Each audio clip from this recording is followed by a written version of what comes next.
Archie-Comix Sonic the Hedgehog is one of the most fascinating pieces of spin-off media, a series that introduced the world to a brand new universe, cast of characters, and lore featuring the Blue Blur. A lot of the concepts, ideas, and lore introduced in the series that would become cult classics in the fandom can be attributed to the writers of the comic series. One writer that contributed an incredible amount of work to the series is a man by the name of Karl Bollers. Between 1997 to 2005, with over 80 issues to his name, I was intrigued to see why he isn't talked about that much here. So you know what? We're taking a look at every single story written by him from the Archie comics to see if his writing is either so bad it's bad, incredibly underrated and just lost in the sea of other Archie folks, or so good that'll make you speechless. We got a lot of ground to cover today, so without further ado, let's talk about Karl Bollers and Sonic the Hedgehog. I gotta give him, the funky rhythm, Let me take you on a trip. Let me take you on a ride. But Stryster, you may be asking, who is this Karl Bollers and what is he doing in my Sonic comic? Well, I'm glad you asked. Karl Bollers is an American comic book writer, colorist, and editor. He's done some work for Marvel Comics' Emma Frost and X-51, and of course, Archie Sonic the Hedgehog. He was nominated for the Eisner Award around 2018, and currently is the managing editor for Bad Idea Comics. Karl Bollers would make his way onto the scene of Sonic the Hedgehog in the summer of 1997 in the Endgame saga, as a colorist and additional writer in issue 50. Karl Bollers would also collaborate with Ken Penders as head writer during his tenure.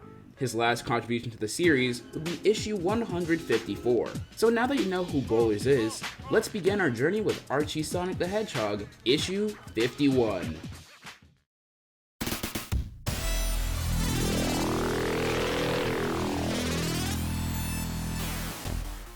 Archie Sonic the Hedgehog issue 51 follows up after the events of Endgame. Sonic is rewarded with a medal for finally defeating Robotnik. Later that night, Sally wakes up Sonic for a secret mission, which turns out to be a trap. Tails swoops in and tries feeding the hero to a crab meat. What's going on with Sonic's friends? As Sonic makes his way towards Knothole, a hologram of Uncle Chuck tries to warn him of the danger ahead, but it's too late. Robotnik tries to pressure Sonic into joining him as all hope seems lost for him, but then Sonic finally snaps out of his weird dream. The medal that he was wearing was booby-trapped with an artificial virus that would have consumed Sonic in the virtual reality world if he sided with Robotnik. The issue ends with the revelation that it wasn't Robotnik who meddled with the heroes, so who could it be? Issue 51 is a solid story. It has some decent action done by artist Sam Maxwell, and the premise of Sonic being trapped in a virtual dystopia is really cool, though I do feel like it could have been fleshed out more. It should also be noted that this issue debuts the first appearance of Sonic's race car bed and the catchphrase, "Hasta la vista, mista," which would become both recurring elements in the series, giving this one a 6 out of 10. Skipping over to 53's story, Sounds of Silence, we have this really great moment with Sonic and Sally. Sally contemplates her new responsibilities, and we learn that she's scared about now leading in place of her father.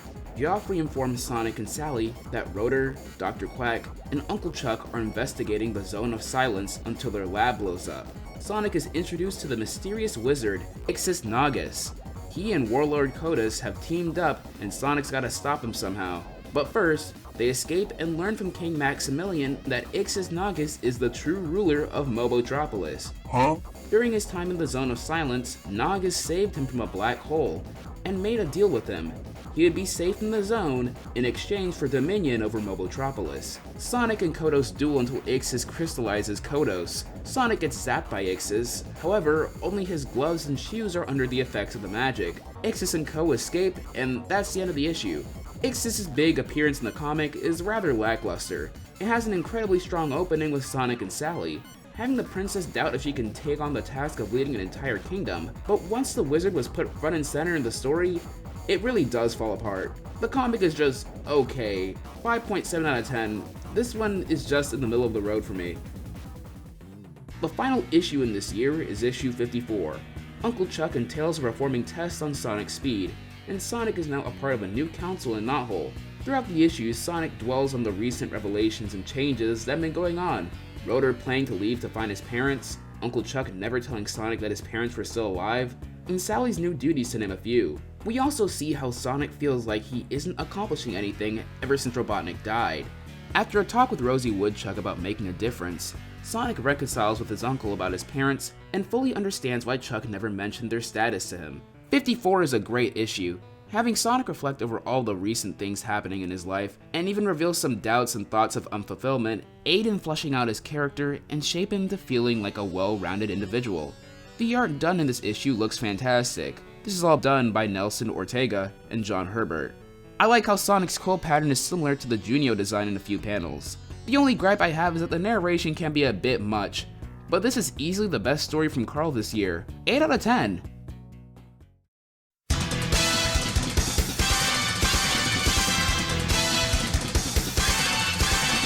For a first year, Karl has some decent stories under his belt. The introduction of Nagus to the series, the more emotional aspects of Sonic, and the cast are all welcome additions to the comic. But now we move on to 1998 with our first Sonic Super Special on the list.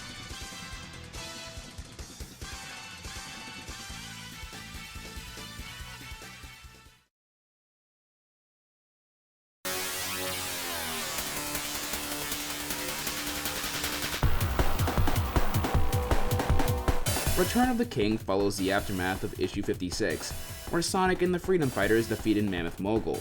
They land in Mobotropolis, and King Max is already ready to take charge in unionizing the Robians and Mobians. Out of nowhere, Max goes fully crystal and initiates an attack on all Robians. Sonic and the Freedom Fighters make their way to an empty building and come face to face with Uncle Chuck and some Robians. Sonic convinces Chuck that he's not a liar and that lies have kept them apart. As they're about to reconcile yet again, Uncle Chuck is shot down and Sonic is about to kill the soldier responsible for hurting Chuck, till Sonic's parents show up, and Chuck is a-okay thanks to Sonic using the Sword of Acorn. It's soon revealed that everything that's been happening was all because of Nagus, who has seemingly taken control of King Max. Sonic uses the Sword of Acorn to bring Max back, as Ixis controls his body to jump off a building. However, the Sword of Acorn is seemingly gone. At the end, King Max finds it in a rock and pulls it out, transforming back to full flesh and blood. Return of the King was another great story. There were some high stakes in this issue, and it also helped in explaining where Ixis has been since 53, and why King Max has been acting kinda strange. The Sword of Acorn admittedly was pretty overused, and Maxwell's art here is great for the most part, but it can look a bit goofy from time to time. 7 out of 10 story from Karl. Issue 57's story, Back to Basics, has Sonic reminisce about his previous adventures thanks to one of Robotnik's old inventions. We see various events in the comic until the machine starts going haywire and explodes. The issue ends with Sonic and Tails off to go stop Ixis Nagus once and for all. This one wasn't that enthralling to read, it was just a lengthy recap of Archie Sonic. I did like the latter part of the book with Sonic bidding his parents and Sally goodbye. And I also love the art done by SatAM storyboard artist Art Moeni, but other than that, this was kinda just a nothing issue. 4 out of 10. We're back with another super special, this being the third story in Sonic Kids, Regenesis. Sonic, Antoine, and Sally recount a different perspective on their encounter of one of Robotnik's combots to Uncle Chuck. Sally uses herself as bait, and with her clever thinking, destroys the bot by lasering a part of the rock, crushing the combot in the process. Antoine's perspective pictures him using his cunning swordsman abilities to take out the bot. As for Sonic, he perceives himself as a quippy action hero, even spouting his new catchphrase. Uncle Chuck beams them the actual footage of the fight, and we can see that through their teamwork, they were able to defeat the robot. A simple but fun read overall. The presentation in this story was also great too, having different artists illustrate each hero's perspective was a neat touch. 7 out of 10. Pretty solid story in this super special, but now, back to the main series. Fast forwarding to issue 61's secondary story, Sonic and Tails are off to fight Nagus. They fly through a weird cloud shaped like him, and it tries to take the two of them out. Sonic successfully flies the winged victory into Nagus, and they continue their way. And that's really it. It exists, I guess, and I don't really have that much to say other than Stephen Butler's art makes its first appearance here, and it's incredible. 5 out of 10 story though, it's just kinda, 62 continues with Sonic crashing the winged victory in the desert. They meet Jack the Rabbit and take on a group of hostile Robians. Sonic and Tails are brought to Sandblast City, where they see a giant statue made in his image, which has the duo shocked. At the same time, at the Devil's Island Gulag, Snively along with other villains escape the establishment. Tails questions everything that's been recently going down, such as Sonic just agreeing to stay in Sandblast City for a few weeks despite their plans to find Nagus. Sonic later explains that he's only been acting since he's figured out that they're prisoners in the city and escape with Jack and his crew hot on their tail. Sonic takes out the electrical field surrounding the city and flees Sandblast City. We still didn't get an answer on why Sonic was so important to the Sandblast crew, and there could have been more done with the Robians, but alas, we're left with a bit to be desired from this issue. This one gets a 6.75 out of 10. We've finally gotten to the moment you've all been waiting for, the showdown with Ixis Nagus with issues 64 to 66. Sonic and Tails make it to the southern tundra. Tails is doubtful over the whole situation. The power ring powering the biplane is out, and even if they do beat Nagus, they're practically stranded. Sonic encourages his best bud to not give in those thoughts, reminding him of the time they promised to defeat Robotnik, and that if they gave up now, this whole adventure would have been for nothing. Sonic fights Ixis and Tails gets frozen. After an avalanche takes everyone out, a snowbot named Eddie carries them to the home of Nate Morgan, who apparently knows Sonic's dad? But before any questions can be answered, Ixis reveals himself to the group. In issue 65, we learn that Nate Morgan is the creator of the Power Rings. A long time ago, the Overlanders created the Power Rings as an alternative to fossil fuels. But things went wrong and Nate was exiled from Mobotropolis and accepted by the Mobians.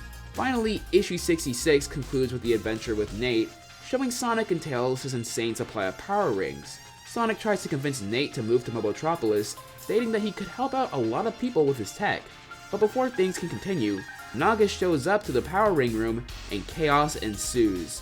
The insane stash of Power Rings transforms Sonic, Tails, and Nagus into Ultrasonic, Hyper Tails, and Ugly Nagus respectively. Unfortunately, all that energy has burned out Sonic and Tails, and Nagus is still powered up. Nate zaps him with a laser, and the mountain starts crashing down. Sonic gets everyone out except Eddie, who bought them enough time to go at the cost of his own life. Issue 66 also contains the origins of Ixis Nagus. You see, Nagus is a group of 3 wizards, Agnes the Rhino, Nusgau the Bat, and Sugana the Lobster. The 3 of them look for one more element for them to master, none other than the sunlight. The 3 of them use each of their abilities to fly into the sun, causing them to fuse into the being known as Ixis Nagus. The Nagus 3-parter was a fantastic story. While the pace did get severely broken with that second part, the action and art made up for it, along with showcasing how formidable of an opponent Nagus is. Eddie's sacrifice was also a nice little emotional moment there at the end. A mix of emotional moments and high-flying thrills, the Nagus arc gets an 8 out of 10 from me. Issue 67 begins with Sonic and Co's trek back to Mobotropolis. We have some decent action here again, with some iconic Indiana-related activity. Sonic finds the Ring of Acorns and makes a daring escape out of the temple with some Robians on his tail. There is a bit of exposition dumped within the issue about what happened with Ixis. Nate and Tails are here with a page of dialogue, but overall, this was alright. Decent 6.5 out of 10 story. The final issue in this year, issue 68, has Sonic, Tails, and Nate make it back to Mobotropolis. However, trouble strikes as a mysterious satellite that's been showing up here and there throughout the stories shoots some asteroids down. We catch up with Snively and Co. as they plan to take over Mobotropolis with the aid of an uncrystallized Kodos and Arachnus joining in on the fray. Back over to Sonic, the asteroids are destroying Mobotropolis, so it's time for Sonic and Tails to save some civilians. The Freedom Fighters meet up with Sonic and learn that the big celebration wasn't actually for him, instead for Elias Acorn, Sally's estranged brother. But the story does end on a bright note for Sonic, as his friends and family celebrate his 16th birthday. This was another fantastic story to read. It was a bit more on the simple side, but that doesn't necessarily mean it's automatically bad. Sometimes all you need is just some great action paired with some great dialogue for one hell of a time. The asteroid threat was a bit lame and could have gotten a bit more time, but this was another 7 out of 10 story for me once again.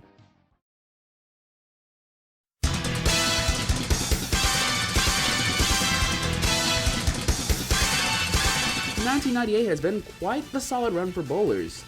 We finally gotten closure on Ixis Naugus, and the squad is finally back in Mobotropolis with a new ally joining them. We've also been seeing this mysterious satellite sprinkled within the issues. Nothing interesting has been happening with that plot, but hopefully we'll get some answers about it next year. So let's move on with issue 69 of Sonic the Hedgehog.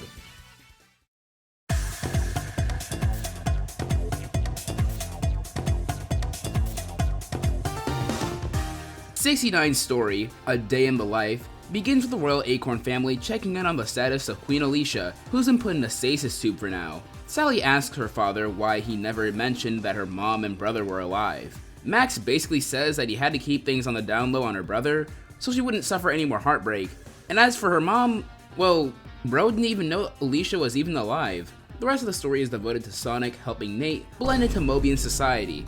However, that doesn't transition well with the general public. Sonic additionally tells Antoine the bad news that his father is a Robian. But before we can expand more on that part, the team gets jumped by the escaped convicts from Devil's Island Gulag.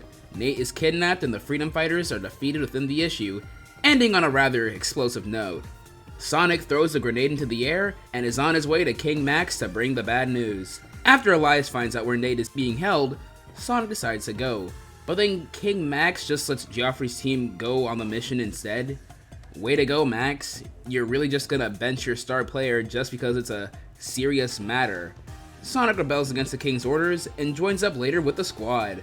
There's a little beef between Geoffrey and Sonic, but they all set aside their differences and save Nate. However, the mysterious satellite drops a giant squid out of nowhere. Yep, a giant squid. Bomb saves the day, but that distraction leads to the villains escaping at the end. Some great action-packed moments in this two-parter. Having the Mobians struggle with an Overlander under their wing is an interesting premise, and that squid is gonna live rent-free in my head for the rest of my life. 7 out of 10 again.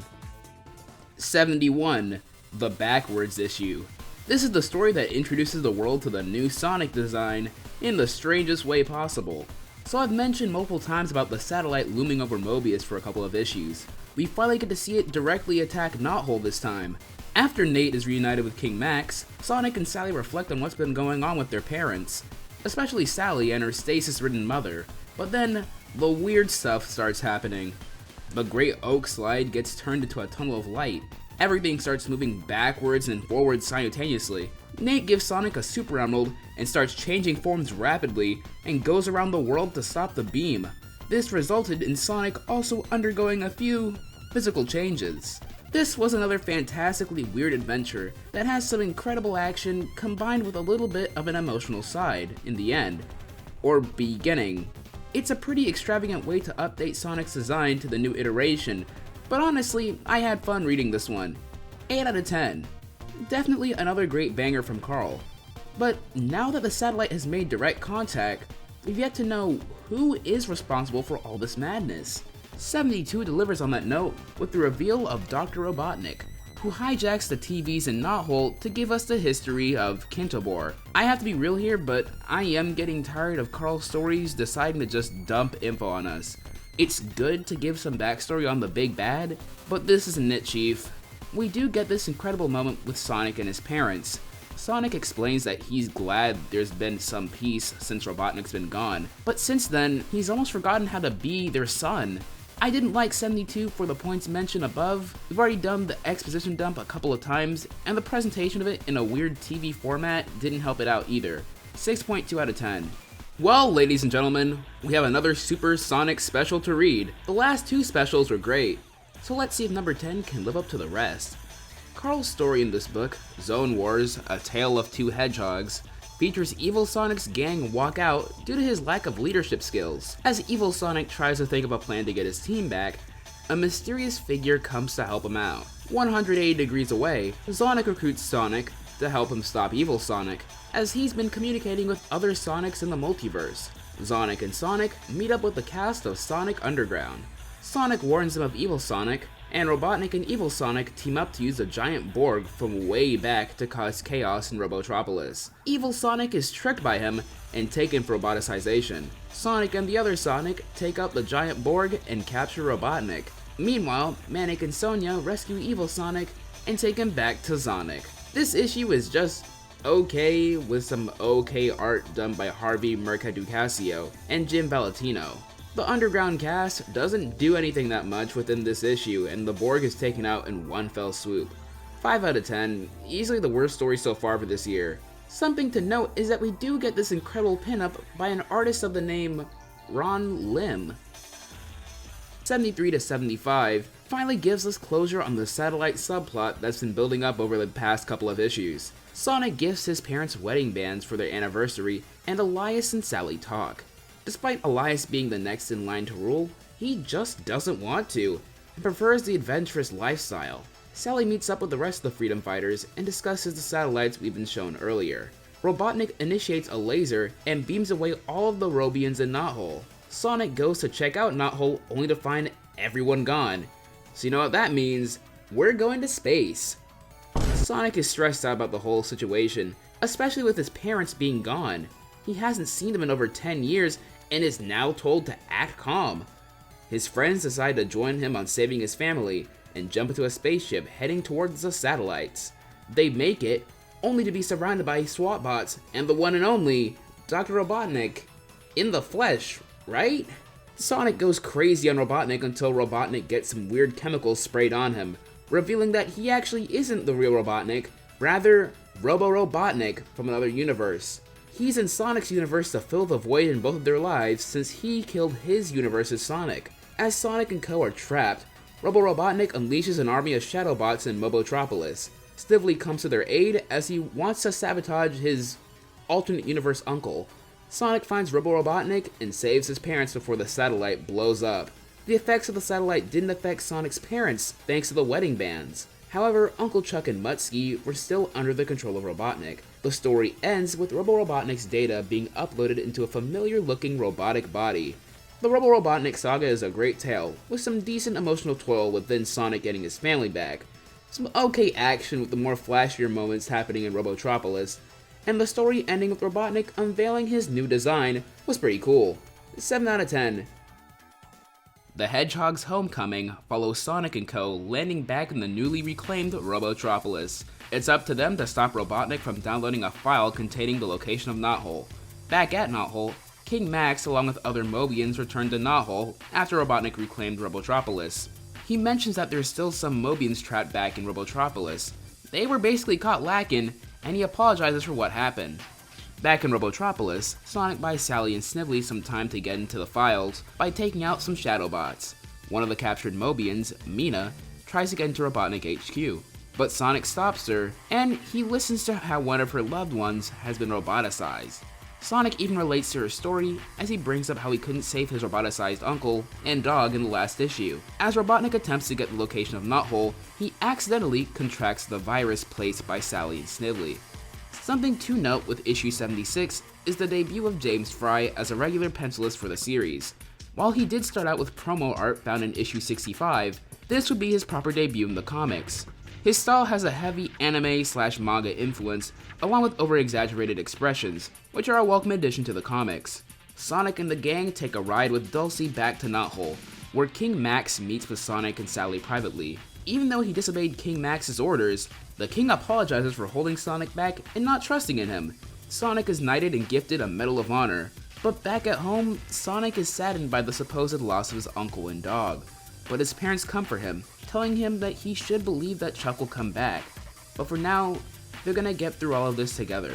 Back at the family of Acorn, King Max also has some doubts concerning his wife, as while she's alive, she might not even be able to open her eyes. Our story ends with Elias still yearning for that free lifestyle, but overhears that Queen Alicia's life support is running out, and Robotnik may have found a new source of ultimate power to take out the Mobians. The Homecoming arc really plays into the emotional side of our cast of characters. While things may be looking good from them on the outside, the internal struggles they face really help make these characters feel like characters. Sonic still suffering from the loss of Uncle Chuck, and Elias's ever-growing desire to be free really makes this story arguably the best one this year. 8 out of 10.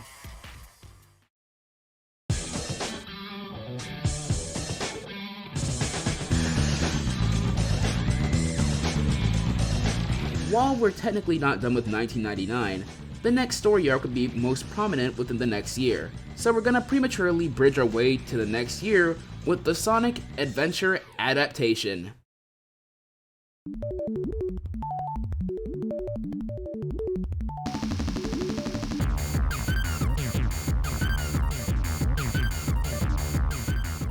Before we jump into the Sonic Adventure adaptation, Karl Bollers along with Ken Penders wrote the first story in Super Sonic Special Issue 12. In Turnabout Heroes, Sonic and Knuckles get their bodies swapped, and chaos ensues as the titular villains Robotnik and Dimitri send hordes of SWAT bots and Dark Legion soldiers. Sonic and Knuckles are forced to steal the Master Emerald for them, but when they touch it, they switch their bodies back, and the villain's latest and greatest contraption malfunctions. It's just a pretty formulaic story, and nothing else to say other than it's a 5 out of 10. Karl would also write the second story with Dan Slott, Zone Wars, Giant Robotno. Sonic is visited by Sonic once again to save another alternate universe. Sonic does lament that he's getting kinda tired of being sent to so many universes. Sonic explains that Sonic is indeed Sonic Prime, and he's the #1 hero of all of these realities. Sonic is sent to a universe in which his friends have turned into gigantic, Godzilla-like creatures. Robotnik in this universe, Dr. J. Kintobor, experimented with chaos energy that caused the Knothole residents to mutate into these creatures. Sonic teams up with him to pilot the giant Robotno, snag the Chaos Emerald, and stop his infected friends. Sonic is emotionally torn with fighting his friends, and doesn't know how long he can fight them until his father shows up with the Chaos Emerald. Sonic accidentally kills him by ripping the emerald out of his chest. As Sonic saves the day and returns back to his universe, he's angered over the fact that he had to kill his father, at least some version of him. Sonic says that Sonic doesn't understand the pain he's going through since he's just some random cop. Or is he? Giant Robotno is easily one of the best stories we've covered so far. Sonic's emotions are pushed to his limits as he has to fight these uncanny versions of his friends, and most importantly, his own father. The premise is also aided by the incredible art of James Fry and Nelson Ribeiro. Sonic's reveal is also another great moment in this story too. 8 out of 10. So now, the moment you've all been waiting for, Sonic Adventure. Karl Bollers wrote issues 79 to 83 and the Super Sonic Special in collaboration with Justin Gabriel, who did the story outline, along with Ken Penders. Starting with issue 79, Nate and Sonic find out that Robotnik has found the location of the City of the Ancients. Sonic and Co get ready to go, but Amy wants to join them on their adventure. Due to her inexperience and her age, she can't go, so she sneaks away to wish on a ring to age herself up, right as Elias is heading over to use it to save his dying mother. Despite herself being physically aged, Sonic is concerned that the ring energy will wear off. Who knows what other side effects may happen, which is why Nate wants her to accompany them on their journey. Everyone gives their emotional goodbyes and it's off to the ancient city, hidden in the mountain, Station Square. The crew get a tour of Station Square and get acquainted with the locals. Amy finishes her shopping spree and saves a Flicky, but gets captured by some E-Series robots. In issue 82, we finally begin the events of Sonic's story in Adventure as he finally meets Chaos and sends him down the sewers. Up next is the Super Sonic Special, where the Freedom Fighters realize, oh wait, where's Amy? Nate and Sally head to the library where they learn about the history of Chaos. Antoine and Bunny look for Amy, and Sonic and Tails are off to find Chaos. But the duo, along with Knuckles, lose their emerald pieces, and Chaos starts evolving. And Eggman makes his way to the egg carrier. Everyone is on the carrier, and Sonic and E102 Gamma duel, with Sonic emerging victorious. Sonic and Knuckles defeat Chaos 6 just like in the game. The ship loses altitude, Sonic and Knuckles escape, and there ends the Super Special. 83 picks up with Knuckles and Big both getting knocked out, while Sonic and Tails look for their missing biplane. They all meet up and Chaos steals the Super Emerald powering the plane. Chaos then heads to Station Square and steals the remaining Super Emeralds, transforming into the one, the only, perfect Chaos. As the Freedom Fighters save some civilians, Robotnik shows up one more time with another egg carrier, but Chaos destroys it immediately. Tikal shows up to give us some info on Chaos, and Sonic goes Super. The Sonic Adventure adaptation is rather strange to say the least. I think what made this adaptation lackluster was how it really doesn't stand on its own, and in most cases, directly copies off the source material, word for word sometimes. It just doesn't adapt the source material in a way that makes it interesting, and also fails at integrating it with the pre-established lore from the comics, like Station Square and Amy's redesign. This adaptation would also debut Ron Lim to the series. I already talked about him on this channel, but I've never really discussed his early art, and it's just fine. A bit on the mediocre side for my taste, but yeah, it's okay. All that made Bollers' writing so impactful is thrown out of the way in favor for an adaptation that is frankly, fundamentally flawed. 4 out of 10. We have one more story in Station Square before the gang migrates back to Knothole. Sonic vs. Silver Sonic Mark II. The robot that had a one-time appearance in a random tube in Sonic Adventure? Yeah, he got a whole story dedicated to him, and it's just fine. Station Square bids the Freedom Fighters farewell until the robot shows up and chases Sonic throughout the city. The fight ends with Sonic spin attacking the robot's head right off its body. Nate reprograms the robot to guard Station Square. As the Freedom Fighters head to Knothole, the ship suddenly malfunctions, leaving them stranded in the middle of nowhere for a while. We're not done yet with this issue, as the backup story focuses on what Rotor's been doing. If you haven't been paying attention, Rotor's left the group in search for his family since issue 72. Rotor laments how his family was finally not under the mind control of Robotnik, only to be back under it. As they tried to destroy Rotor, he escapes in a submarine, which started to flood with water, but he was saved by the Arctic Freedom Fighters. 85 is just another okay issue. Rotor's story just feels like the status quo for him hasn't moved that much, as he basically accomplishes nothing, but it's good that Bollers acknowledges that he exists, and gives us a glimpse into what he's been doing. The cover story, I feel, it's just okay, like I said. The action is lacking in various places, and the story alone just feels like a waste of time for us to spend another issue in Station Square. 5 out of 10. Issue 88 finally brings us back to business in what I'll call the Sword of Acorn story arc. The Freedom Fighters land in Knothole just in time to see King Max on his way to save Elias and Robotropolis. Elias successfully delivered a mysterious liquid that could save Queen Alicia before being captured. Before Sonic can join in on the battle, Sally asks him to keep her dad safe on the front lines. They all make it to Robotropolis, where they stop Uncle Chuck from roboticizing Elias. When King Max points the Sword of Acorn at Chuck, he suddenly regains his consciousness, but he's taken away and Max gets seriously injured. 89 slows things down as Robotnik is back looking to steal the Sword of Acorn, as it restores the free will of Robians. Sally is upset over Sonic failing to keep her dad safe, and how ever since her dad's been back, she's felt ill-informed and left out about so many things, such as her mom's condition. Meanwhile, Sonic feels like he's been rushing into things head first without even thinking, yearning for the return of his uncle. Things get better for the Acorns as Alicia's surgery turns out to be a success. Sonic remembers during the battle, Uncle Chuck regained his consciousness when the Sword of Acorn was pointed at him. This prompts the Hedgehog to steal the sword and head to Robotropolis. In issue 90, Sonic encounters Mina Mongoose, who's on her own mission to save her mother. But before either of them can continue, some brand new combots stop everything short for them. Sonic rescues Mina, but loses the sword in the process, so it's up to the both of them to get it back. Back at Knothole with the Acorns, Max's surgery is a success, but unfortunately for him, he's paralyzed from the waist down, so Elias is appointed as the head of state. Robotnik gets the sword, and meteors suddenly drop from the sky near his place. How is Sonic gonna survive this? The final issue for this year, 91, gives us the answers as Rotor and Mina show up to see Sonic survive the asteroid fall. Robotnik tries using the sword, but fails and just leaves it lying around. Arachnus steals the sword and gives it to Kodos.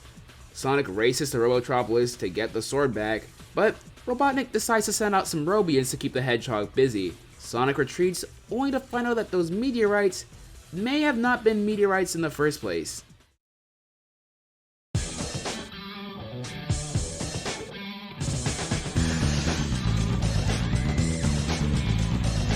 "2000 has not been the best year for Archie Sonic.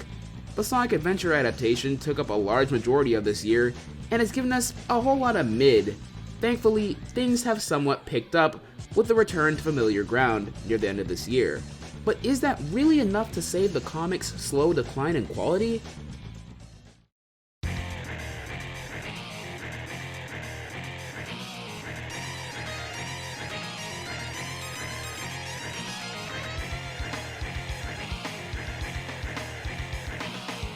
Issue 92's infamous story, Wrath of Khan, is up first, and yeah, this is bad. The meteors turn out to be Overlander ships, and Sonic tries to make peace with them. However, Monkey Khan and Dr. Robotnik get in the Hedgehog's way. Khan and Sonic scuffle for a bit until he just leaves. As for the members in Knothole, Sally just gives her mom the rundown of what's been going on. 93 picks up with Sonic heading back to Knothole, as he thinks about the recent losses he's been taking. Joffrey tries to put him under arrest, but Elias lets Sonic roam away to really think about what he's done, especially how he feels responsible for King Max's paralyzation. Antoine, Bunny, and Nate all come to his side, so Sonic decides to face the music and turn himself in. Sonic is stripped of his knighthood and is confined to the remains of Knothole.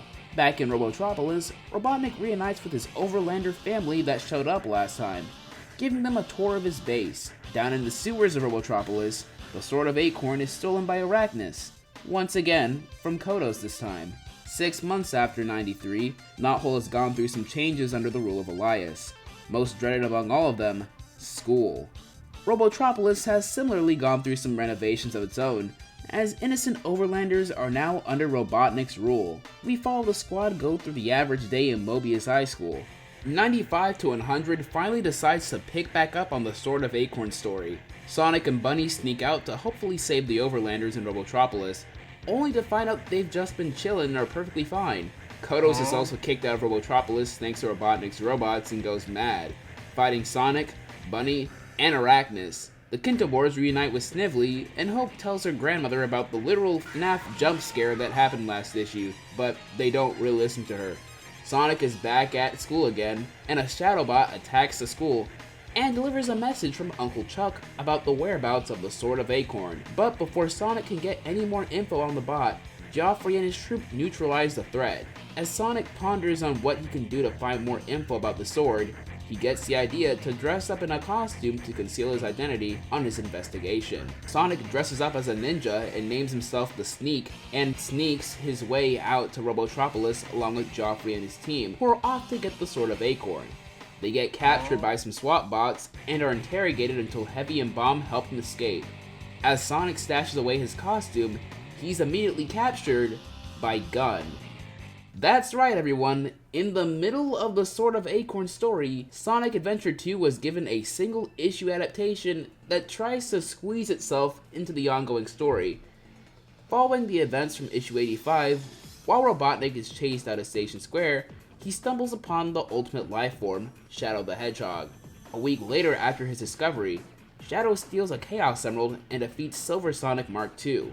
Shadow is mistaken as Sonic, and Gun sends out Sigma Alpha 2, the finest group of gun soldiers, to capture Sonic, and thus kickstarts the events of SA2. But hey, we're back, nearing the big 100, with issue 99. Elias is still struggling to rule Knothole, Kodos escapes, Sonic teaches Mina how to control her speed, and she's having some trouble with that. Sonic tries to encourage her, and she reciprocates it with a kiss. Yes, ladies and gentlemen, this would kickstart the Sonic, Mina, and Sally love triangle. With Kodos escaping, it's up to the Freedom Fighters to stop him once and for all.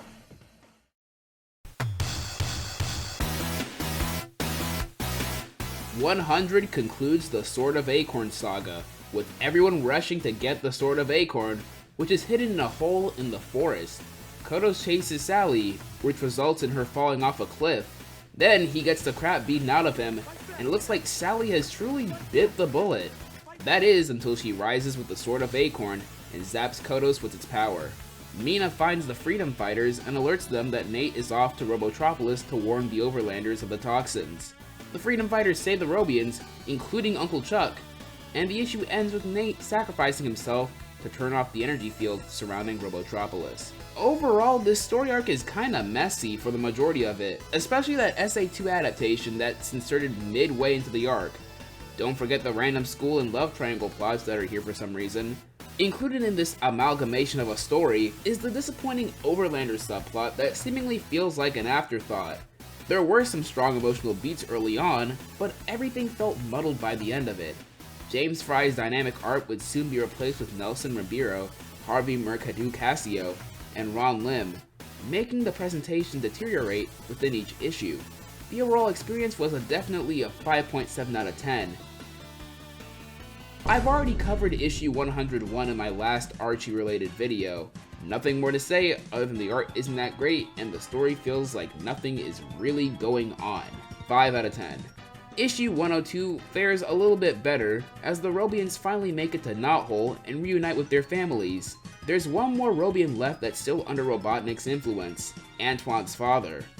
Elias tries using the Sword of Acorn to save him, but fails. However, when Sally uses it, he regains his consciousness. Meanwhile, during a parade in Robotropolis, Snively activates some bombs that are set to detonate the Royal Acorn family. Sonic stops him with the help of Rotor and Tails. Geoffrey and his squad depart as they've been infected with nanobots, and Elias finally decides to leave after issues upon issues of hating the royal lifestyle.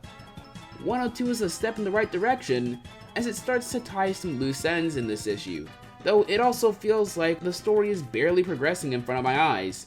5.5 out of 10. In issue 105, the supposed death of Nate has been on the Hedgehog's mind, so he and Sally come up with the bright idea of using the Sword of Acorn to free him from the clutches of Robotnik. He started to roboticize the Overlanders after hearing they've infected. Hope is getting chased down, but Sonic is there to help her out. The roboticized Overlanders are given a choice to either stay in Robotropolis or follow them to Knothole. 105 does have a bit more action and semi-emotional value, but delivers another mediocre story at the end of it. There are very few pros I can list from this issue, and it still feels like a repeat of 102. 5.5 out of 10.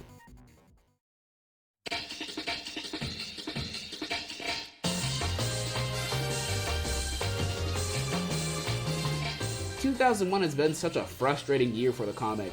There's elements of the Sword of Acorn saga that I loved and hated, all while the quality control has been thrown out the window with no sign of resurgence to the glory days. We've also undergone the love triangle and its beginnings, and I gotta say, it's kinda funny how this all started over a single kiss. Well, it's time to move on to 2002 with issue 106.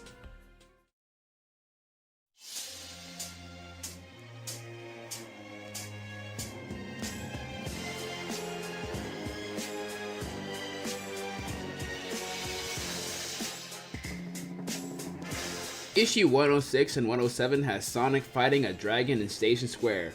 Pretty cool, huh? Sonic and Co discuss migrating the Overlander refugees from Knothole over to Station Square. Sonic is mad that the president's board wanted some sort of offer instead of just doing the right thing. The next day, a dragon shows up to terrorize Station Square, and Sonic tries his best to take it down, but comes up unsuccessful. So the president and the freedom fighters make a deal to take down the dragon problem in exchange for keeping the refugees in Station Square. Sonic teams up with Sigma Alpha 2 and comes across Dulcie. She and the dragon from earlier, Zan, have been living on Pyro Island for a while. We also learn that Zan is an abusive boyfriend and sends Dulcie flying. Sonic and SA2 defeat Zan and trap him in a cave. 106 and 107 are a weird pair of issues that try to incorporate real-world issues in a short 2-part story arc paraded around with Sonic's face on it. The topics at hand don't add anything to the story at large and aren't even elaborated in the slightest. 5 out of 10. This is not a good start to the new year. 108 has 2 stories for us to dive into. However, you may notice that the first story is done under the name Benny Lee. During Karl Bollers' time as a writer, he garnered a bit of flack for being too serious with his stories, so he created this pen name to write more lighthearted stories. So you'll be seeing the both of them make appearances back to back in a few issues. So in the cover story, the OG Dr. Robotnik from issue 50 just shows up thanks to the reality meddling Knuckles had caused. Old Robotnik flees to Knothole where he encounters the freedom fighters in a game of hide and seek. Sonic is immediately skeptical of the Doctor, but everyone just welcomes him in. Eventually, the freedom fighters head back to Robotropolis where it was all a trap? What? But then it just fails and the Robotniks just fight until the old Robotnik just disappears. The premise is pretty interesting, but it's mostly played for jokes. However, the second story in this issue is leagues better. A girl named Hope has Sally reading a letter by Hope Kintabor. It recounts Hope's history so far, but not just in the form of an exposition dump. Rather, we actually get to see everything from her perspective. how she was initially afraid of Sonic, how beautiful Knothole looks, and for the longest time, she's only lived her life in nothing but a spaceship. This simple but heartfelt story is incredibly aided by the artwork done by Jeff Axer, who debuts in this story along with the cover story's front piece. He delivers some stunning detail throughout his artwork, easily one of the best artists of this entire franchise. 8 out of 10. 109 follows Sonic and the gang heading off to use a sort of acorn to save Rotor's family. They make it only to find them mindlessly building Robotnik's oil well. They destroy some bots, Sally uses the sword once again, and Rotor detonates the oil well, finally reuniting with his family. The cover story is really nothing more than an okay action story that concludes Rotor's adventure, but really everything in the story is just competent at best. The backup story has Sally and Mina talk about Sonic. What makes Sonic Sonic? Sally talks about his carefree attitude, his ability to speak his mind, and how he cares for his friends. Even though she doesn't know what it really is, Sally's never stopped trying to figure out the blue blur. It also thankfully addresses the kiss from issue 99, so I'm glad that's been cleared. While it doesn't reach the emotional heights like the last backup story, it's a neat and simple story that looks into what makes Sonic Sonic, and begins the friendship between the two protagonists. 7 out of 10. Issue 110, or as I like to call it, the Legalized Nuclear Bombs issue. After the president got his intel on Robotnik, Station Square has decided to just flat out nuke Robotropolis. If Robotropolis gets nuked, who knows what kind of effect the radiation can have on the residents of Knothole. So Sonic and Tails race to Robotropolis to warn Robotnik of the imminent disaster. Robotnik threatens to put up his force field to mess with the ecosystem, but Sonic and Tails aren't having it. So they make it out of time just for the missiles to make their way into Robotropolis and nuke the city in the force field. The whole story feels kinda underwhelming. I mean, a threat as big as nuclear missiles heading towards Robotropolis seems like it would be a big deal, but nah. It just doesn't do the premise any justice with how short and stupid it plays out. The second story doesn't do that much either, as Sally gets multiple visions from the past, present, and future from the source of the sword's power. Yeah, this story is pretty mediocre too. All it does is just establish all that remains of the source of the sword itself and gives Sally visions of the past, present, and future. The entire comic just feels like another 5 out of 10. 111 follows up on Sally's future vision, where Arachnus' spider kids are planning to steal the sword. Sonic and Tails are on duty, and the kids come out to reclaim the sword. Sally just gives them the sword, and that's it. So the entire story was nonsensical. She wanted to hold on to it early on in the story, and then just pulls a 180 and gives them the sword. The backup story features Robbo and Amy, who return back from their adventure during the Chaos Knuckles saga. Robbo encounters Antoine's dad. At first, he is skeptical that he might be an evil Robian, but the two of them hit it off, and Robbo is fully convinced that the guy is pretty chill. I enjoyed the silly and goofy off story. The art by Axer is always stunning to see and aids in the simple but enjoyable plot. We have one more story by Karl. Sonic and Tails are getting chased by a horde of fangirls. Tails asks Sonic's opinion on women, and while Sonic does have his eyes on a certain someone, or someones, he thinks it'll ruin his cool/radical image, and he just wouldn't have enough time to hang out with his friends. While this story is short and sweet, we get a nice interaction between Sonic and Tails. This story also hints at Sonic still having some sort of feelings toward Mina. 7 out of 10. 112 decides to focus on Antoine the Coolette. After Sonic rescues an injured Sonic, Antoine's father comments on how great Sonic is, making Antoine feel a bit self-conscious. Sonic devises a plan with Antoine to win his dad over. As Antoine and his dad take a walk, Anti-Sonic shows up, only to be knocked out by a single karate chop. It's a fun little story that has a bit of heart to it with Antoine, albeit with a cliche execution. The second story in this issue, Forgiven, has Uncle Chuck struggle with how he was responsible for Lupe's roboticization. He struggles to ask for forgiveness from Lupe, and she tells him, how can he be forgiven if he can't forgive himself? Deep stuff right here. It feels like Karl is back in his element by adding some emotional depth and value with this one, and it really shows. It's cool that we also get to see the Wolf Pack, who we haven't seen in a while. 8 out of 10. 114 brings us another 2 more stories to look at. First up is the return of Mammoth Mogul. Tails wakes up in the middle of the night and flies his plane to a nearby cave where Mammoth Mogul is found, draining the life out of the real Tails. Sonic and fake Tails defeat Mammoth Mogul and subsequently freeing the real Tails. Not feeling this one a bit too much. It only serves to conclude Pender's fake Tails plot that went nowhere during the Chaos Knuckles saga, and it rushes from A to Z, not leaving any room to breathe. The second story doesn't fare any better, as it brings back school once more. Tails and Amy just goof around during class. That's it. That's the entire story. 5 out of 10. Meanie in a Bottle stars Sonic's robotic dog Mutsky. After finding a genie in a bottle, a mysterious genie transfers Sonic's speed into his dog. After a quick montage of showing what Mutsky is doing in place of Sonic, they find the genie and Sonic gets his speed back. This one just felt random to me. We just got done with ending the weird Clone Tails story, and we follow up with this. It just feels out of place and just an unnecessary story. 5 out of 10. Things are back on track with Operation Off Switch. Eggman's making a new body in an abandoned building in Station Square. Government agent Rouge the Bat was sent to investigate earlier, but hasn't shown up since. Sonic and Bunny go to investigate Robotnik and find Rouge. Sonic finds Robotnik, sticks a stick of dynamite in his mouth, and it's hasta la vista mista for him. That is the catchphrase of all time. Back with Bunny, she frees Rouge. However, Rouge thinks that Bunny is one of the Doctor's creations, so they fight.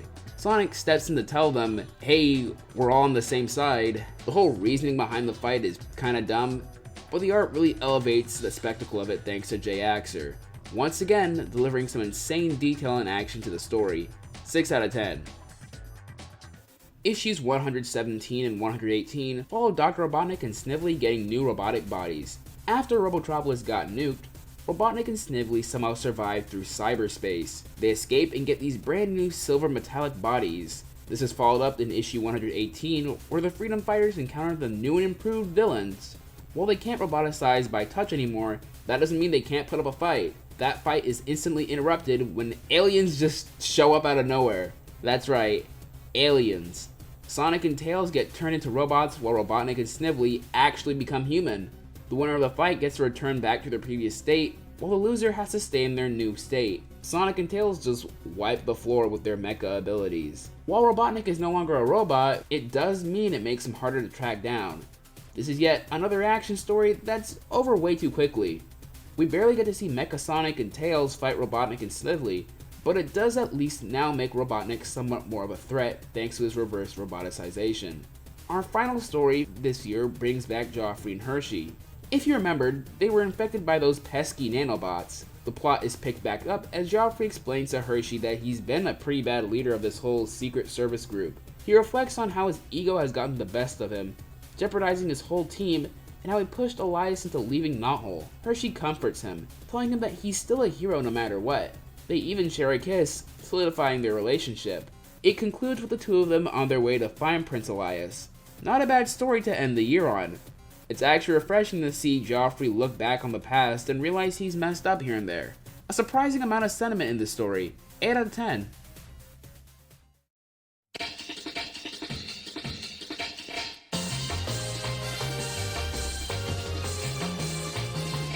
"2002 has been a really mixed bag of stories this time around. The Benny Lee stories, for the most part, have just been mediocre action stories, while Karl really dives into what makes the characters of Archie Sonic tick in the secondary stories, how they feel about certain things, their lives off the battlefield, and a touch of romance. I'm glad that we have certain elements and plot lines resolved, but the Benny Lee era of this comic is becoming incredibly average.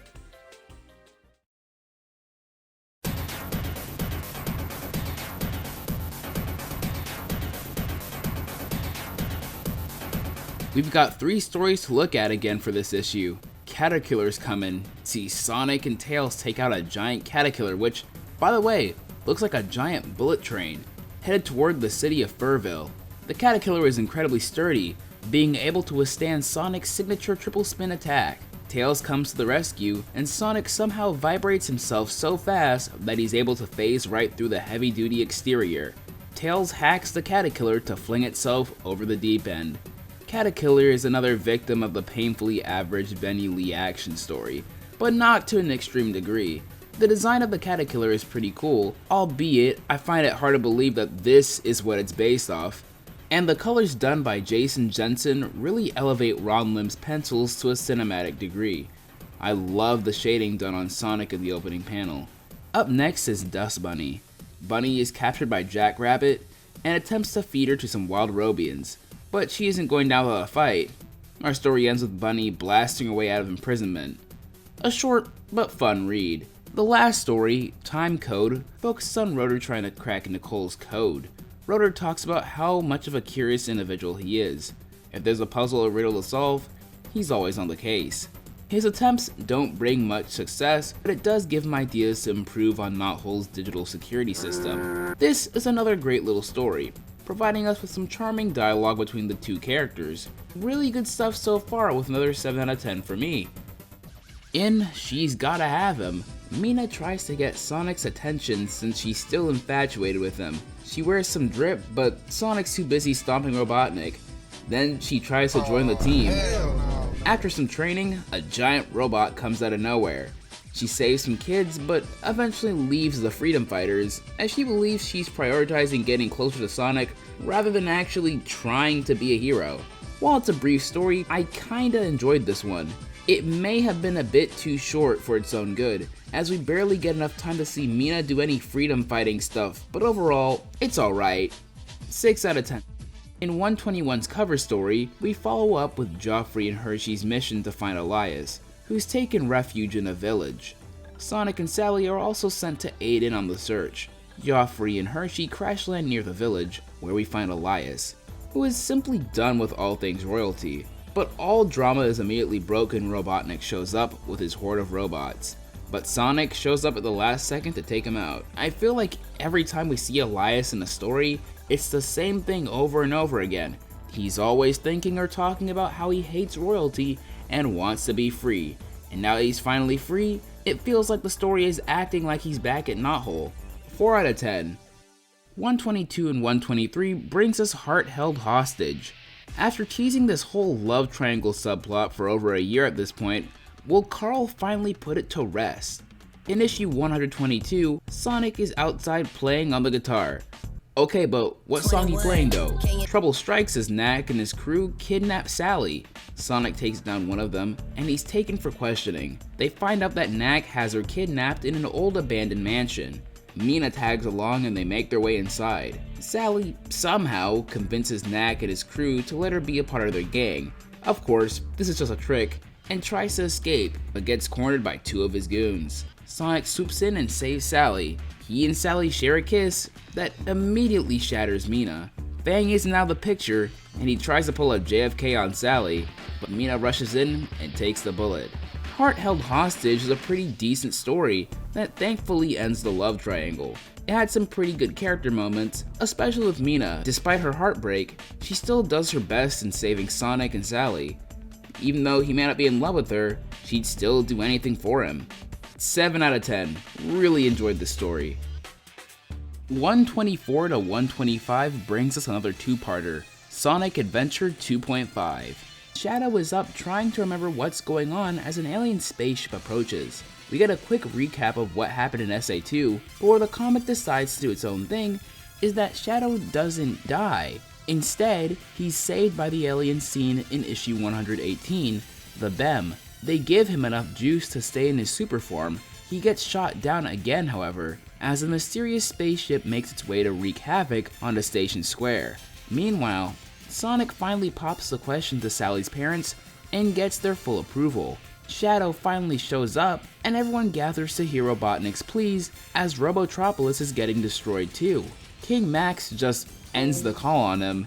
The aliens reveal themselves as the Zorda. Long ago, they made their way to Earth and were captured and dissected. Because of this, they dropped a gene bomb to wipe out all traces of life on Earth. However, they kinda botched the job, so they're gonna finish what they started. Oh yeah, and also we get the big reveal that Mobius and Earth are the same. Rotor builds a device to directly talk to the Zorda, and Sally tries to reason with them, but they have their minds set. Robotnik finally gets to talk with Max on making a truce.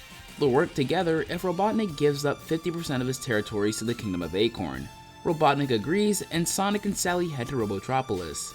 Sonic pilots the robot Gigabot Prime and takes out the alien spaceship. The aliens have one more attempt to destroy Mobius with their doomsday weapon, the Quantum Dial. This mysterious device is advertised to create a black hole that will swallow the entirety of Mobius. Everyone, and I mean everyone, rushes over to save the world and put an end to the Zorda's madness. The Gigabot, along with all machinery, disassembles near the dial, leaving Sonic and Sally to stop it. Sonic ultimately sacrifices himself by reversing the effects of the dial by running around it extremely fast. The dial explodes, seemingly killing Sonic.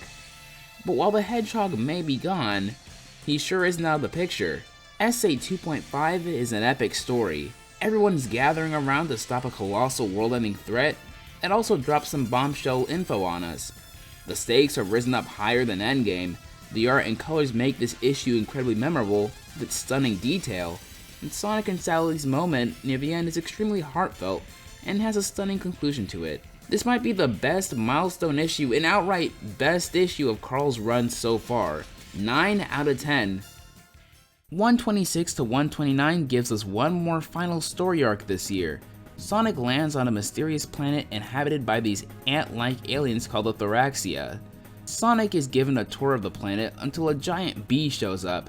Sonic tries using the red Chaos Emeralds to turn himself super, but turns Super Sonic into his own entity. This Super Sonic is nothing more than pure evil and starts to beat up Sonic until he suddenly just evaporates into thin air. 127 picks up with Sonic getting a snazzy new translator implanted into his head, thanks to the Denuvlans. Things are pretty chill with these new aliens until they hit an exploding moon, and Sonic is out of there. He lands on an alien planet that rapidly evolves in mere seconds. Sonic decides to lay low in his escape pod. Only a few minutes later, he comes to find out that the planet has evolved into a bustling city where its inhabitants, the Azurites, worship him.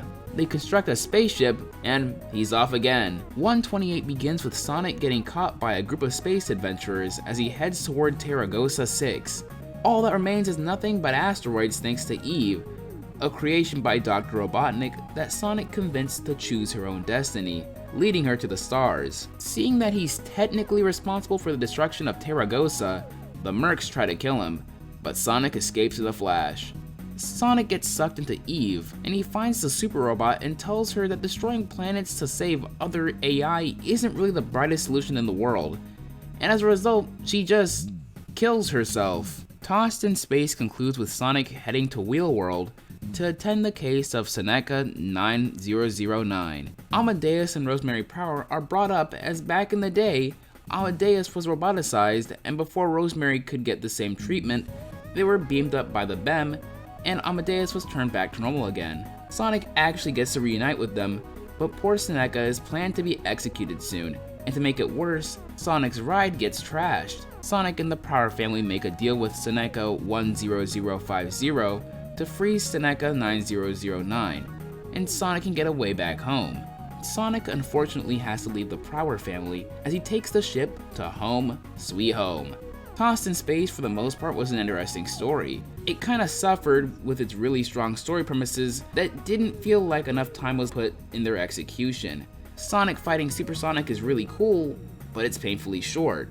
Same goes with Sonic literally influencing an entire alien race into worshipping him. The other two stories fare a bit better, especially that last one with Sonic and the Prowers.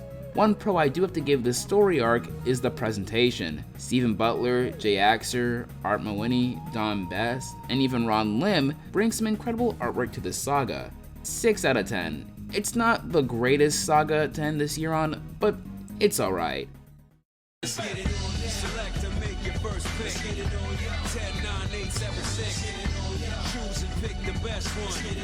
2003 has actually been a good year for the most part. SA 2.5 was absolutely incredible, Heart Held Hostage was a memorable way to end the Sonic Sally Mina story, and Tossed in Space had some great interesting points with Sonic and a horde of strange extraterrestrials. But it's time to touch base on familiar lands with home.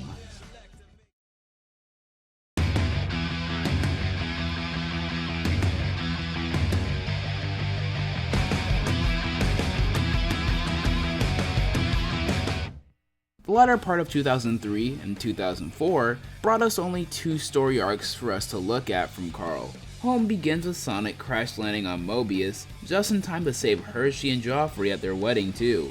Robotnik apparently declared war on the Kingdom of Acorn. We also get introduced to Robotnik's daughter, Mecha, who we'll get to learn more about as the story continues. Sonic meets up with some of his friends and explains to King Max that Robotnik might be scheming something with the amount of nuclear bombs he has on hand. Robotnik initiates Operation Triple Threat: robots, bombs, and radiation. What more could you ask for? Sonic and Co. are all preparing for the big battle that's about to happen. Sonic and Tails head to Old Megalopolis to fight Mecha. The Chaotix and Amy head to the Badlands to fight some Shadowbots. A group of freedom fighters make their way to the inner city of Megaopolis. It's showtime for everyone as Tornado gets hijacked by Robotnik's latest and greatest creation, Atom. Vector plays some tunes through these comically large speakers. Okay, but what he playing though? And Amy comes in swinging on those Shadowbots. Sonic isn't faring too well with Mecha as she wipes the floor with him. And also Shadow just shows up out of nowhere. Sonic and Mecha duke it out and Shadow attempts to finally make Robotnik pay for his crimes. Mecha catches Sonic with a laser to the shoulder and Shadow is unsuccessful with his plans. Back at the Badlands, it's war with Mobians and machines. Before Robotnik can launch his missiles, Bunny destroys his warship and Sonic defeats Mecha with, oh wait, hold up. Ain't that the move from Sonic Frontiers? And that's a wrap with Home, right? Well, issue 134 delivers the final story in Home. Say You Will follows Sonic getting a checkup with Dr. Quack. Apparently, the alien translator has fused with his nervous system, meaning bro is just a walking translator? Sonic gets to talk with his family about what he encountered during his time with those aliens and tossed in space. He also meets up with Tails and gives him a message from his parents, who miss him dearly, and tell him that their love has no bounds. Later that night, after a concert with Mina Mongoose, okay, but what's she singing though? King Max gives an announcement that Sally will temporarily be ruler while he and the rest of the royal family go on a world tour. Sonic meets up with the rest of his friends who tell him what he missed out on, such as Robotnik taking over Angel Island, the war on Robotnik changing Antoine, and subsequently drifting him and Bunny apart. The story ends with Sally asking Sonic to roll alongside her, but Sonic refuses, stating that they're in a war, and he's gotta do what he's gotta do, resulting in Sonic getting slapped, thus concluding Home. Home is a pretty underrated story arc that delivers on some incredible action and spectacle with Sonic and Tails battling the Doctor's latest and greatest creations. The stakes are brought up yet again with the threat of nuclear bombs, and it's up to almost everyone to take him down. There is some decent character interaction, especially with issue 131, with everyone preparing for the big fight, and the fights themselves were fun to look at. Granted, I don't think Dave Manek understood the assignment when he penciled his story because it was clearly the weakest of the bunch. John Gray is also brought into the team with issue 134. Yes, the infamous slap. So what do I think of it? I'm gonna be real here and say it's not really that bad. When the context is put into play, you can kind of see what really pushes Sally to get to that point. Throughout the entirety of the Home story, she's been relegated to nothing more than a bench warmer, watching her consort almost die, and how Mecha hurt him during that arc clearly broke her and may have given her some PTSD. Also, don't even forget about that for at least a year now, she's believed that her loved one was practically dead, so she's never gotten to explain her feelings to the Hedgehog. All of these events really make her concern completely justifiable. I just can't understand the animosity behind this specific story. It honestly isn't that bad. Yes, it could have been handled better, but for what it is, Home isn't a bad storyline, and its ending is incredibly overhated. 7 out of 10. This is a pretty great arc that, unfortunately, is somewhat overshadowed by the second story this year, Return to Angel Island. Return to Angel Island finally sees the royal family leave for their world tour. As Sonic and friends hang out in Uncle Chuck's diner, Charmy and Saffron B burst into the restaurant. Robotnik took out the Golden Hive colony, and worse, Locke seems to be in trouble. So the Chaotix and Sonic are on their way to Angel Island. They stumble upon a camp run by dingoes, so they do what they do best. After liberating that little base, everyone starts bowing down to Knuckles. Knuckles asked one of them, Constable Remington, what's going on? Apparently, according to the ancient Walker's prophecy, A champion will bypass the afterlife and return hence to deliver the world from its suffering. Sounds like something Knuckles did not too long ago. But Knux just says they got the wrong guy. Part 1 ends with the crew in Lava Reef Zone surrounded by the Dark Legion and Locke about to get tortured by General Cage Striker. It's a full-on assault as everyone fights the Legion with flame swords, uppercuts, and flying kicks. Everything is halted when it's revealed that the Echidnas are working with the Dark Legion to take down those dingoes and Eggman. The gang move to the Hidden Palace Zone where we meet Dr. Finitivus. He shows the heroes what they've done to the palace, and we also get to meet Leenda. All of a sudden, Knuckles somehow gets severe pain as a result from him jumping planes of existence. Part 2 ends with Knuckles meeting his baby brother, Kneecapion, or just Kneecaps for short. Knuckles has been feeling down about everything that's been going on recently and decides to pay a visit to the Master Emerald. He confesses that he feels inadequate thanks to the lack of chaos powers he has. Is he only here just to be ridiculed by his enemies? Robotnik is frustrated that barely any progress has been made on getting the Master Emerald, so he calls in an old friend to take care of it. Leenda's double agents give the heroes the location of Locke, so the Dark Legion and the Chaotix race to Dingo City. Sonic takes out Striker, and Knuckles rescues Locke. Things aren't over yet as the Hunter emerges onto the scene. Hunter starts zapping Echidnas away like it's nothing. Sonic and Knuckles head over to protect the Master Emerald, but Sonic gets stuck with a bumper, and Knuckles is going through immense pain again. Knuckles finally regains his Chaos powers and turns into Super Knuckles. He puts the Hunter out of commission, and the Dingoes retreat. As the story comes to a close, Locke gets mad over his son's decision to use his powers to save the world, and not just Angel Island, which I gotta say was really uncalled for on his behalf. While Robotnik didn't get the Master Emerald, he did get something else from Angel Island. Return to Angel Island is another decent arc, but it's definitely the weakest out of the two this year. It does have some decent character interaction and thoughtful moments, but Karl struggles to juggle a large cast in this storyline. Despite Sonic's appearance on the covers, it really feels like he didn't even need to be there. John Gray illustrates all the parts, and I'll be honest, but I don't really like it. His cartoonish style doesn't mesh with the serious storyline. Many times, characters will have large mouths and over-exaggerated features that distract from the story. I know it's a fan favorite from Karl, but I thought this one was okay. 6.7 out of 10.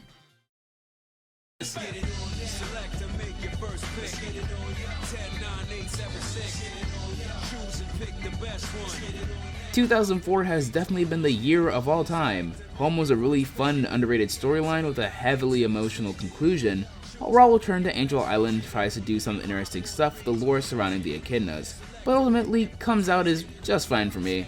We have one more year and 2 more stories left before Karl's departure. Did he go out with some more bangers, or is it just another dose of mid dead ahead?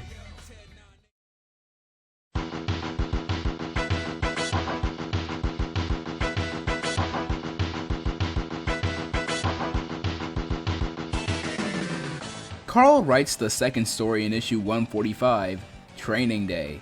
Robotnik teaches his robots about Sonic, Tails, Amy, and Knuckles. This story mainly serves as a refresher to those unfamiliar to Sonic & Co. That's really it. What more do you want me to say other than it's kinda boring if you already know about these characters? Al Bigley illustrates this story and it's fine. 5 out of 10. The final issue by Karl Bollers, ladies and gentlemen, Songoose.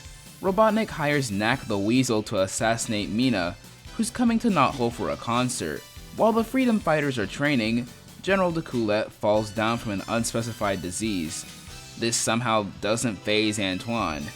Strange. The crew decide to go to Mina's concert to calm everyone down. Okay, but what she thinks, Knack shows up and tries to kill Mina, but messes up, resulting in the Weasel getting a punch to the face. Knack explains to Sonic and Sally that the reason why he was hired was that Robotnik played one of Mina's songs. It was so bad that he literally hired him to get rid of her once and for all. With this info at hand, Sonic is stationed as Mina's bodyguard, but her boyfriend Ash isn't having it. Robotnik in the meantime initiates Plan B, featuring a certain duo of familiar robots. 154 continues with Ash getting mad at Mina. He jumps down her throat about how she still has feelings for Sonic. Ash believes that Sonic is an absolute jerk for breaking her heart back in issue 123 and is hell-bent on not forgiving the Hedgehog. During her concert, Robotnik finally unleashes Heavy and Bomb. The Freedom Fighters get rid of the bombs, and Sonic comes face to face with Heavy.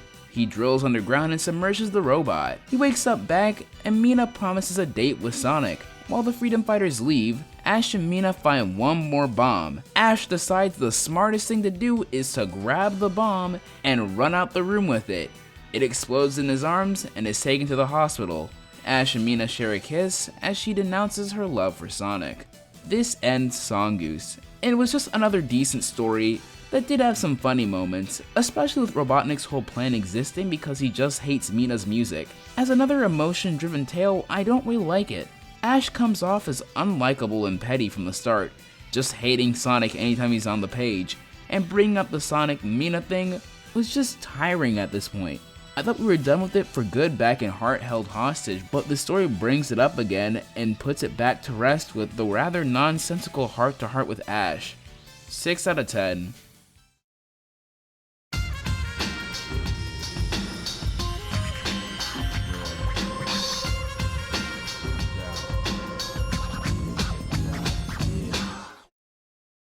Karl's run on Sonic the Hedgehog is a strangely enjoyable mixed bag for me. He enjoys pushing the pathos/emotional aspect of these characters, and as a result makes the world of Mobius feel alive. Each of the main characters gets some sort of heartfelt moment with each other, or even just themselves. When it's time for action to unfold in the pages of Archie Sonic, Karl has shown that he can deliver a movie-esque experience combined with the incredible in-house talent of Archie Comics. Karl was also daring too in many aspects, for better and for worse. He wasn't afraid to push Sonic and Co out of their element and experiment with new locations, love lives, and even new characters. Karl Bollers is easily one of the most underrated writers of all time in Sonic the Hedgehog, contributing just as much as the others, if not even more, bringing along a collection of stories I'll never forget. Thanks for watching this video. This was quite the project I took on for myself, and I hope you had fun going through the stories of Karl Bollers with me. If you like what you saw, do the YouTube thing with the buttons and the bell, and tell me some of your favorite Karl Bollers moments in Archie Sonic. Check out the links in the description below, such as my Discord server and the Smash Bros Studios link on YouTube. I gotta take a break, man. Over 80 whole issues. I am insane. See you all in the next Stricer video.